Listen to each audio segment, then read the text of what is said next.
Kayari ng mitok ng kilob na ning Lumbanwa, pauli na ng COVID-19 pandemic, magbalik na yung weekend of everything that flies. Marupat yung 24th Philippine International Hot Air Balloon Fiesta ngening February 16, 17 hanggang 18. And this time, i-down day ni keng New Clark City king Kapas Tarlac. Agpang kem pamuntok na ning event ay Captain Joy Roa, lakwas yung mas masanting nga pili dang venue ngening Banwa. Wow, ang ganda ng stadium.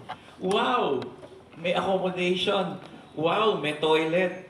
That was our problem before with with Omni. Everybody was looking for a decent toilet. Everybody was filled with dust every day. And now we will not be filled with dust. Now we will not be looking for toilets. We have a lot of toilets in the building. Sumangid na rin mga santing nga facilities, mas challenging naman kanu kareng organizer at participants ing pamidaw na ning Hot Air Balloon Fiesta keng New Clark City. Because we're not familiar with the terrain, when the balloons fly out, when it flies down to the lahar, it's very easy.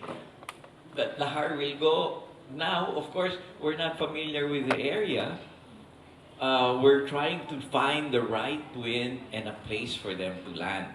Labing siyam a regular at special-shaped hot air balloon iba't karami miyaliwang bansa kalupa na ng United States, Brazil, Netherlands, England, Austria, Germany at Sweden ding sulapo kay nga lungaldong aktibidad. Kalapag na ring hot air balloons, i-retrieve do reni ring chase team iba't king Land Rover Club of the Philippines.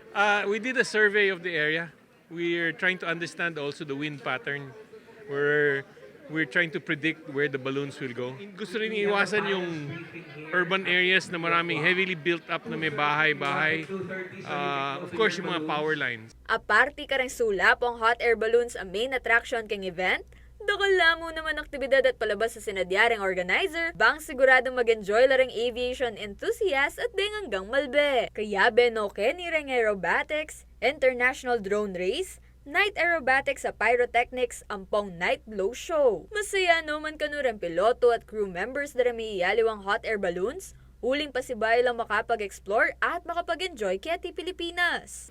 Well, it's a unique opportunity for us to fly somewhere else other than our normal flying area, but be able to come here and experience the culture of the Philippines and the people. I've been flying in and out of here for 30 years with my employer, and we've always loved coming back here. Most of the pilots are very, very qualified and very experienced, and that's why Joy picked most of the pilots that are here. Samantala, para karang bisang saling tickets at karang aliwapan detalye dikil king event, malyari kayong muntaking website a balloonfiesta.ph. Kaya bay Felix Barrios, ako po yung kaya kayong Talasuyo, Arlen Salonga, ating pusong makabalen.